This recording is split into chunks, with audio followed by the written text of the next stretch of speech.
The Galactic Combat Assessment Facility hummed with nervous energy as representatives from 47 species gathered in the observation dome. Admiral Kreshthor of the Vorentine Empire adjusted his optical implants, focusing on the arena floor 300 meters below. Today's evaluation would determine whether humanity deserved a seat on the Galactic Defense Council or would be relegated to protectorate status, dependent on alien military might for survival. "The human representative has entered," announced the facility's AI, its voice echoing through translation matrices in dozens of languages. Commander Sarah Chen walked into the arena wearing nothing but standard-issue training clothes. No powered armor, no plasma rifle, no graviton shield. The delegates erupted in confused chatter. "Is this a malfunction?" asked Ambassador Kicksnall, her crystalline features refracting light in patterns that conveyed bewilderment. "Where is her combat suit?" Kreshthor checked his datapad. According to their submission, humans are requesting assessment in natural state, whatever that means. Below, Sarah stood in the center of the vast arena, rolling her shoulders and cracking her neck, gestures that translated poorly to species without similar anatomy. The facility's combat system materialized around her. A shimmering maze of hard-light obstacles, weapon caches, and terrain features designed to test tactical thinking and combat prowess. Phase 1, Environmental Adaptation, the AI announced. Combatant will face graduated atmospheric conditions. The arena's environmental controls kicked in. Gravity doubled. Oxygen levels dropped to barely sustainable levels. Temperature plummeted to -40 degrees. Most species would have been incapacitated within seconds. Sarah dropped to one knee, her breath forming clouds in the frigid air. Then impossibly she stood. Her breathing regulated. Her body adapted. She began to move, slower than before, but with deliberate purpose.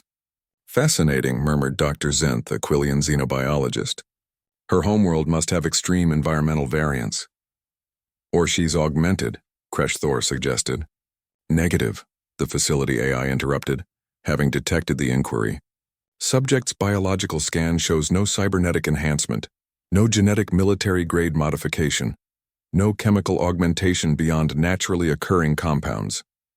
This is baseline human physiology." The arena shifted to Phase 2.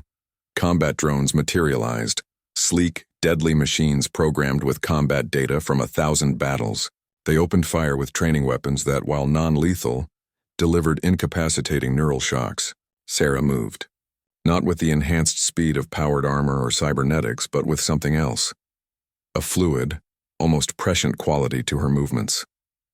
She rolled behind cover as plasma bolts scorched the air where she'd stood. She analyzed, adapted, then attacked. Without weapons, she used the arena itself. A piece of debris became a thrown projectile that shattered a drone's optical sensor.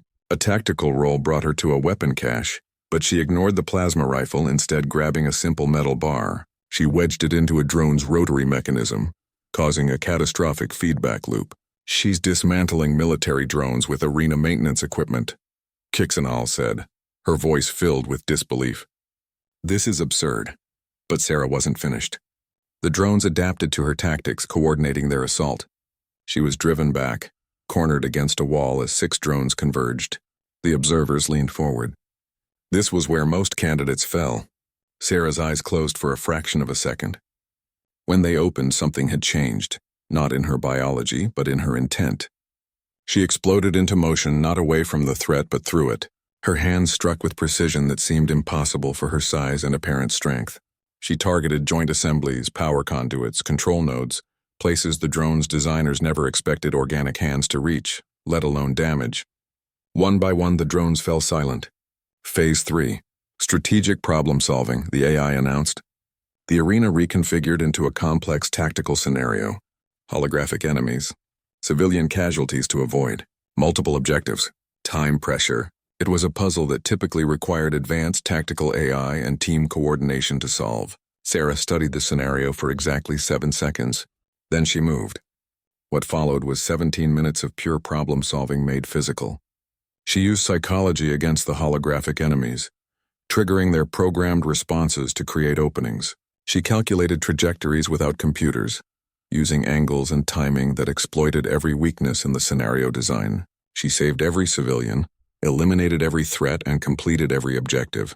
In silence. When the assessment concluded, Sarah stood in the center of the arena, breathing hard but undefeated. The observation dome was absolutely quiet. Kreshthor finally spoke. "I've commanded fleets for 300 standard years.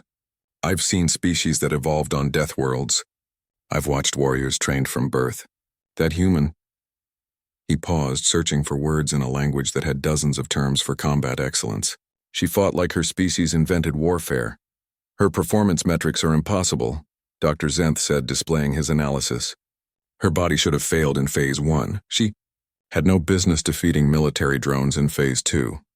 And Phase 3's solution required computational power she doesn't possess." The facility AI's voice returned, but this time it seemed different, almost reverent. Assessment complete. Analysis reveals unique characteristic of human combatants. Adaptability quotient exceeds standard measurement parameters. Physical resilience derived from evolutionary pressure across multiple extreme environments. Neurological plasticity enables real-time tactical evolution. Most significantly, the AI paused in a way that seemed impossibly organic. Humans possess quantifiable determination metric that overrides logical limitation thresholds. "Explain," Kreshthor demanded. "Humans do not fight until they calculate victory is impossible. They fight until they are incapable of fighting. The distinction is tactically significant." Ambassador Kixnall turned to Kreshthor. "We've been evaluating them wrong.